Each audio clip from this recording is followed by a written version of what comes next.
ओम शांति। फरवरी 6 तारीख की साकार मुरली। आज बाबा ने कहा, मीठे बच्चे, अब अशरीरी होकर घर जाना है। इसीलिए जब किसी से बात करते हो तो आत्मा भाई भाई समझ बात करो। देही अभिमानी रहने की मेहनत करो। प्रश्न है, भविष्य राज तिलक प्राप्त करने का आधार क्या है? भविष्य राज तिलक प्राप्त करने का आधार क्या है? उत्तर है पढ़ाई। हर एक को पढ़कर राज तिलक लेना है। बाप की है पढ़ाने की ड्यूटी। इसमें आशीर्वाद की बात नहीं। बाबा कहते हैं, जो इस ज्ञान योग में, राजयोग में या संगम युग पर बाबा का बच्चा बनकर जो जिस रूप से चल रहे हैं, बाबा उसको उसका उस रूप से रिटर्न करेंगे। बाबा कहते, मैं ज्ञान देता हूँ। कोई ज्ञान को अच्छी तरह से समझकर समझाते हैं, कोई ज्ञान को अच्छी तरह से समझकर धारण करते हैं, तो अपना जीवन अलग अलग रूप से बनता है। बाकी सबको अपनी मेहनत तो जरूर करनी है। बाबा कहते, मैं आशीर्वाद नहीं कर सकता। पूरा निश्चय है तो श्रीमत पर चलते चलो। गफलत नहीं करनी है। अगर मतभेद में आकर पढ़ाई छोड़ दी तो नापास हो जाएंगे। इसीलिए बाबा कहते हैं, मीठे बच्चे, अपने ऊपर रहम करो। आशीर्वाद मांगनी नहीं है, पढ़ाई पर ध्यान देना है। ओम शांति। सुप्रीम टीचर बच्चों को पढ़ाते हैं। बच्चे जानते हैं परमपिता परमात्मा पिता भी हैं, टीचर भी हैं। ऐसा तुमको पढ़ाते हैं।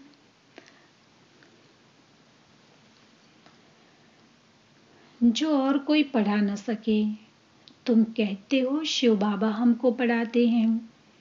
अब यह बाबा कोई एक का नहीं है। बाबा कहते हैं, ये बाबा कोई एक का नहीं है। मन मना भव मत्याजी भव, इसका अर्थ समझाते हैं कि मुझे याद करो। बच्चे तो अब समझदार हुए हैं। बेहद का बाप कहते हैं, तुम्हारा वर्षा तो है ही, यह कभी भूलना नहीं चाहिए। बाप आत्माओं से ही बातें करते हैं। अभी तुम जीवात्माएं हो ना। बेहद का बाप भी निराकार हैं। तुम जानते हो इस तन द्वारा वह हमको पढ़ा रहे हैं। और कोई ऐसे नहीं समझेंगे। स्कूल में टीचर पढ़ाते हैं तो कहेंगे लौकिक टीचर लौकिक बच्चों को पढ़ाते हैं। यह है पालौकिक सुप्रीम टीचर जो पालौकिक बच्चों को पढ़ाते हैं। तुम भी परलोक मूल वतन के निवासी हो। बाप भी परलोक में रहते हैं। बाप कहते हैं, हम भी शांति धाम के निवासी हैं और तुम भी वहाँ के ही निवासी हो। हम दोनों एक धाम के वासी हैं। तुम अपने को आत्मा समझो, मैं परमात्मा हूँ। अभी तुम यहाँ पाठ बजा रहे हो। पाठ बजाते बजाते तुम अभी पतित बन गए हो। यह सारा बेहद का मांडवा है जिसमें खेल होता है। यह सारी सृष्टि कर्म क्षेत्र है, इसमें खेल हो रहा है। यह भी सिर्फ तुम ही जानते हो कि यह बेहद का खेल है। इसमें दिन और रात भी होते हैं। सूर्य और चांद कितनी बेहद की रोशनी देते हैं। यह है बेहद की बात। अभी तुमको ज्ञान भी है। रचता ही आकर रचता और रचना के आदि मध्य अंत का परिचय देते हैं। बाप कहते हैं, तुमको रचना के आदि मध्य अंत का राज सुनाने आया हूँ। यह पाठशाला है, पढ़ाने वाला अभोक्ता है। ऐसे कोई नहीं कहेंगे कि हम अभोक्ता हैं। अहमदाबाद में एक साधु ऐसे कहते थे, परंतु बाद में ठगी पकड़ी गई। इस समय ठगी भी बहुत निकल पड़ी है। वेशधारी बहुत हैं, इनको तो कोई वेश है नहीं। शिव बाबा को भी कोई वेश नहीं है, निराकार है, न शरीर है। मनुष्य समझते हैं कृष्ण ने गीता सुनाई, तो आजकल कितने कृष्ण बन पड़े हैं। अब इतने कृष्ण तो होते नहीं। यहाँ तो तुमको शिव बाबा आकर पढ़ाते हैं, आत्माओं को सुनाते हैं। तुमको बार बार कहा जाता है कि अपने को आत्मा समझ, भाई भाई को सुनाओ। बुद्धि में रहे बाबा की नॉलेज हम भाइयों को सुनाते हैं। मेल अथवा फीमेल दोनों भाई भाई हैं, इसीलिए बाप कहते हैं तुम सब मेरे वर्षे के हकदार हो। वैसे फीमेल को वर्षा नहीं मिलता है, क्योंकि उनको ससुर घर जाना है। यहाँ तो है ही सब आत्माएं, अशरीरी होकर जाना है घर। अभी तो तुमको ज्ञान रत्न मिलते हैं, यह अविनाशी रत्न बन जाते हैं। जो ज्ञान के रत्न हम सुनते हैं सतयुग में, हमारे लिए वो स्थूल रत्न, अविनाशी रत्न बन जाते हैं। आत्मा ही ज्ञान का सागर बनती है ना, आत्मा ही सब कुछ करती है, परंतु मनुष्यों को देह अभिमान होने के कारण देही अभिमानी बनते नहीं। अब तुमको देही अभिमानी बन एक बाप को याद करना है। कुछ तो मेहनत चाहिए ना। लौकिक गुरु को कितना याद करते हैं, मूर्ति रख देते हैं। अब कहाँ शिव का चित्र और कहाँ मनुष्यों का चित्र, रात दिन का फर्क है। वह गुरु का फोटो पहन लेते हैं, छोटा सा लॉकेट बना के गले में पहन लेते हैं। पति लोगों को अच्छा नहीं लगता है कि गुरुओं का फोटो पहने। हाँ, शिव का पहनेंगे तो वह सबको अच्छा लगेगा, क्योंकि वह तो परम पिता है ना, उनका चित्र तो होना चाहिए। यह है गले का हार बनाने वाला।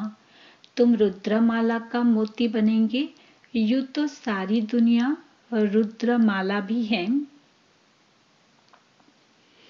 आत्मा कितनी छोटे से छोटी बिंदी है, बिल्कुल छोटी बिंदी है। ऐसे ऐसे बिंदी देते जाओ तो अनगिनत हो जाएगी। गिनती करते करते थक जाएंगे, परंतु देखो आत्मा का झाड़ कितना छोटा है। ब्रह्म तत्व में बहुत थोड़ी जगह में रहती है, और वह फिर यहाँ आती है पाठ बजाने, तो यहाँ फिर कितनी लंबी चौड़ी दुनिया है। कहाँ कहाँ एरोप्लेन में जाते हैं, और वहाँ फिर एरोप्लेन आदि की दरकार नहीं। आत्माओं का छोटा सा झाड़ है, यहाँ मनुष्यों का कितना बड़ा झाड़ है। यह सब है प्रजापिता ब्रह्मा की संतान, जिसको कोई एडम, कोई आदिदेव कहते हैं। मेल फीमेल तो जरूर है। तुम्हारा है प्रवृत्ति मार्ग, निवृत्ति मार्ग का खेल होता नहीं। एक हाथ से क्या होगा, दोनों पहिए चाहिए। दो हैं तो आपस में रेस करते हैं, दूसरा पहिया साथ नहीं देता है तो ढीले पड़ जाते हैं। बाबा कहते घर में दो हैं, दोनों हस्बैंड वाइफ ज्ञान में चलते हैं तो अच्छा है। एक चलेगा दूसरा नहीं चलेगा तो मदद नहीं मिलेगी, सपोर्ट नहीं मिलेगा, तो फिर दूसरा भी ढीला हो जाता है। परंतु एक के कारण ठहर नहीं जाना चाहिए। पहले पहले पवित्र प्रवृत्ति मार्ग था, फिर होता है अपवित्र, गिरते ही जाते हैं। तुम्हारी बुद्धि में सारा ज्ञान है। यह झाड़ कैसे बढ़ता है, ऐसे एडिशन होती जाती है, ऐसा झाड़ कोई निकाल न सके।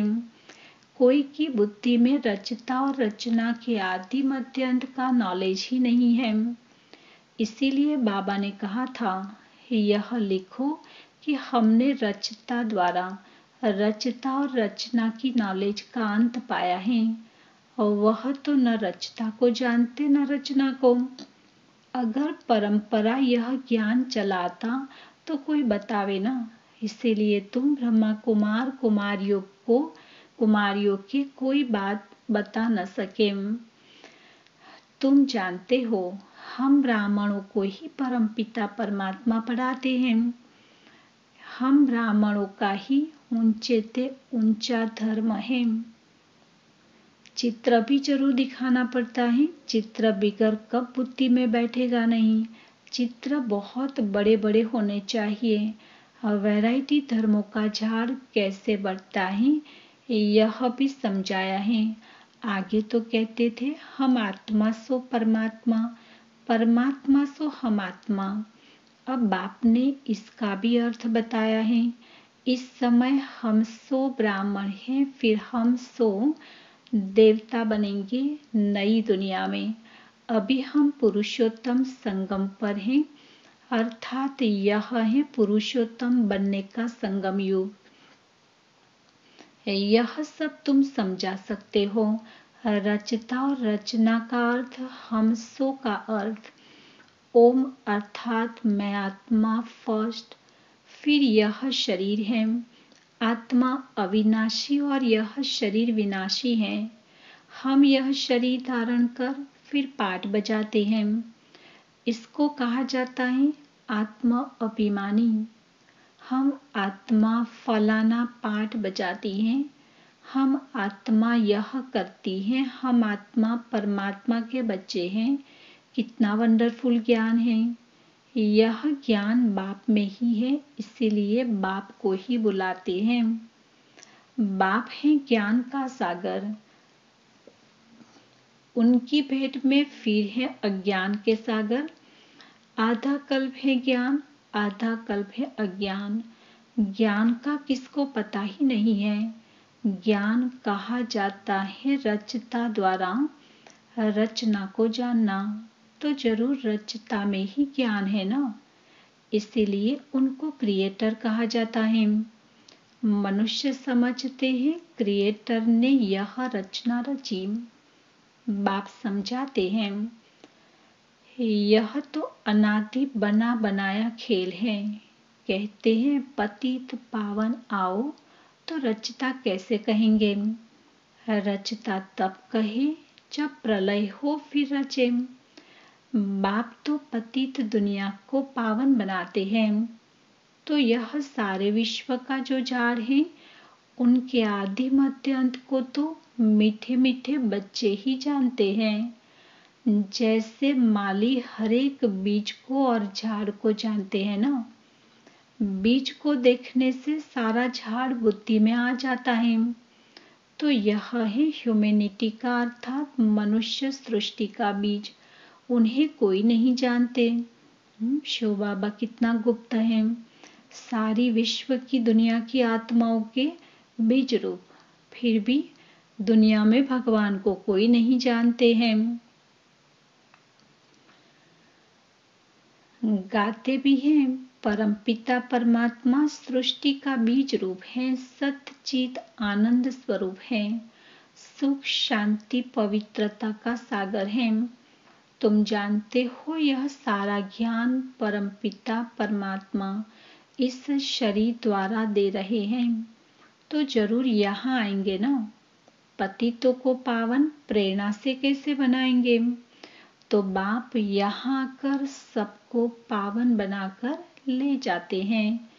वह बाप ही तुमको पाठ पढ़ा रहे हैं। यह है पुरुषोत्तम संगम युग। इस पर तुम भाषण कर सकते हो कि कैसे पुरुष तमो प्रधान से श्रेष्ठ सतो प्रधान बनते हैं। तुम्हारे पास टॉपिक तो बहुत हैं। यह पतित तमो प्रधान दुनिया सतो प्रधान कैसे बनती है, यह भी समझने लायक है। आगे चलकर तुम्हारा यह ज्ञान सुनेंगे, बल छोड़ भी देंगे, फिर आएंगे, क्योंकि गति सदगति की हड्डी एक ही है। तुम कह सकते हो कि सर्व का सदगति दाता एक बाप ही है। उनको श्री श्री कहते हैं। श्रेष्ठ से श्रेष्ठ हैं परमपिता परमात्मा। वो हमें श्रेष्ठ बनाते हैं। श्रेष्ठ है सतयुग, भ्रष्ट है कलयुग। कहते भी हैं भ्रष्टाचारी हैं, परंतु अपने को नहीं समझते। बाबा कहते तो है सारी दुनिया में भ्रष्टाचार फैला हुआ है, लेकिन भ्रष्टाचार फैलाया किसने? उसमें हम भी तो हैं, लेकिन अपने को नहीं समझते हम। पतित दुनिया में एक भी श्रेष्ठ नहीं, श्री श्री जब आए तब आकर श्री बनाए। श्री का टाइटल सतयुग आदि में देवताओं का था, यहाँ तो सबको श्री श्री कह देते हैं। वास्तव में श्री अक्षर है ही पवित्रता का। दूसरे धर्म वाले कोई भी अपने को श्री नहीं कहते। श्री पोप कहेंगे क्या? यहाँ तो सबको कहते रहते हैं। कहाँ हंस मोती चुगने वाले और कहाँ बगुले गंध खाने वाले। फर्क तो है ना। यह देवताएं हैं फूल और वह है गार्डन ऑफ अल्लाह। बाप तुमको फूल बना रहे हैं। बाकी फूलों में वैरायटी है। सबसे अच्छा फूल है किंग फ्लावर। इन लक्ष्मी नारायण को नई दुनिया का किंग क्वीन फ्लावर कहेंगे। तुम बच्चों को आंतरिक खुशी होनी चाहिए। इसमें बाहर का कुछ करना नहीं होता। यह बत्तियां आदि जलाने का भी अर्थ चाहिए। बाबा कहते जानते नहीं है बत्तियां आदि भी क्यों जलाते हैं। शिव जयंती पर जलानी चाहिए या दीपावली पर? दीपावली पर लक्ष्मी का आवाहन करते हैं, उनसे पैसे मांगते हैं, जबकि भंडारा भरने वाला तो है शिव भोलानाथ। तुम जानते हो शिव बाबा द्वारा हमारा अखूट खजाना भर जाता है। यह ज्ञान रत्न धन है। वहां भी तुम्हारे पास अथाह धन रहता है। नई दुनिया में तुम मालामाल हो जाएंगे। सतयुग में ढेरों के ढेर हीरे जवाहरात थे, फिर वो ही होंगे। मनुष्य मूंझते हैं यह सब खत्म होगा, फिर कहाँ से आएगा? खानियां खुद गई। बाबा कहते हैं सतयुग में सोने की खानियां थी, सारी खुद चली गई। पहाड़ियां टूट गई, फिर कैसे होगी? बोलो, हिस्ट्री रिपीट होती है ना। जो कुछ था सो फिर रिपीट होगा। तुम बच्चे पुरुषार्थ कर रहे हो स्वर्ग का मालिक बनने का। स्वर्ग की हिस्ट्री ज्योग्राफी फिर रिपीट होगी। गीत में है ना, आपने सारी सृष्टि, सारा समुद्र, सारी पृथ्वी हमको दे दी, जो कोई हमसे छीन नहीं सकता। उसकी भेंट में अब क्या है? जमीन के लिए, पानी के लिए, भाषा के लिए लड़ते रहते हैं। स्वर्ग के रचता बाबा का जन्म मनाया जाता है। जरूर उसने स्वर्ग की बादशाही दी होगी। अब तुमको बाप पढ़ा रहे हैं। तुमको इस शरीर के नाम रूप से न्यारा हो, अपने को आत्मा समझना है, पवित्र बनना है, या तो योग बल से या तो सजाए खाकर। फिर पद भी कम हो जाता है।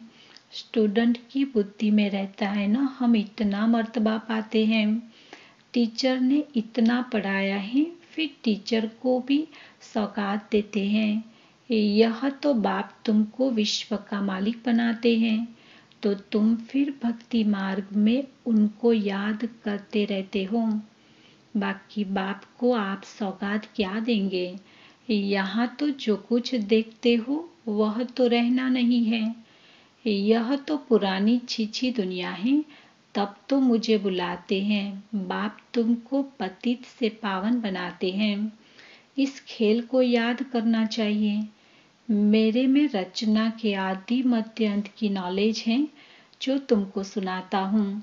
तुम अब सुनते हो फिर भूल जाते हो। 5000 वर्ष के बाद फिर चक्र पूरा होगा। तुम्हारा पाठ कितना लवली है।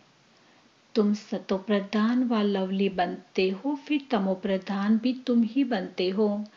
तुम ही बुलाते हो, बाबा आओ, अब मैं आया हूँ। अगर निश्चय है तो श्रीमत पर चलना चाहिए।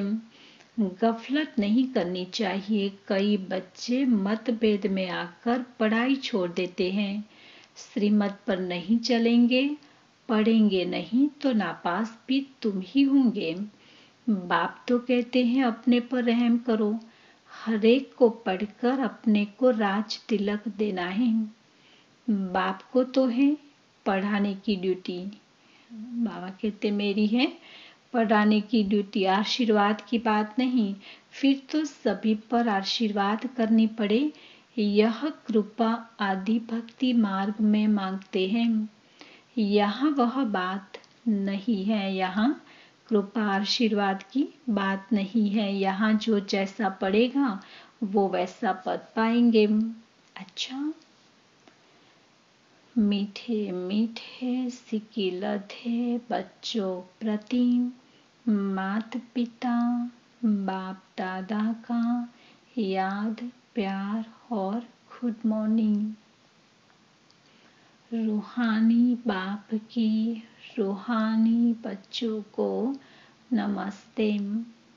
हम रूहानी बच्चों की रूहानी बाप दादा को याद प्यार गुड मॉर्निंग और नमस्ते। धारणा के लिए मुख्य सार है। प्रवृत्ति में रहते आपस में रेस करनी है, परंतु अगर किसी कारण से एक पहिया ढीला पड़ जाता है, माना दोनों चल रहे ज्ञान में, एक में एक कोई ढीला पड़ जाता है तो उसके पीछे ठहर नहीं जाना है। स्वयं को राज तिलक देने के लायक बनाना है। दूसरा, शिव जयंती बड़ी धूमधाम से मनानी है, क्योंकि शिव बाबा जो ज्ञान रत्न देते हैं उससे ही तुम नई दुनिया में माला माल बनेंगे। तुम्हारे सब भंडारे भरपूर हो जाएंगे। आज का वरदान है, सर्व पदार्थों की आसक्तियों से न्यारे अनासक्त प्रकृति जीत भवम। सर्व पदार्थों की आसक्तियों से न्यारे अनासक्त प्रकृति जीत भवम। विस्तार है, अगर कोई भी पदार्थ कर्मेंद्रियों को विचलित करता है, अर्थात आसक्ति का भाव उत्पन्न होता है, तो भी न्यारे नहीं बन सकेंगे। इच्छाएं ही आसक्तियों का रूप है। कई कहते हैं इच्छा नहीं है लेकिन अच्छा लगता है, तो यह भी सूक्ष्म आसक्ति है। इसकी महीन रूप से चेकिंग करो कि यह पदार्थ अर्थात अल्पकाल सुख के साधन आकर्षित तो नहीं करते हैं। यह पदार्थ प्रकृति के साधन हैं। जब इनसे अनासक्त अर्थात न्यारे बनेंगे तब प्रकृति जीत बनेंगे। स्लोगन है, मेरे मेरे के झमेले को छोड़ बेहद में रहो तब कहेंगे विश्व कल्याणकारी। मेरे मेरे के झमेले को छोड़ बेहद में रहो तब कहेंगे विश्व कल्याणकारी। अच्छा, ओम शांति।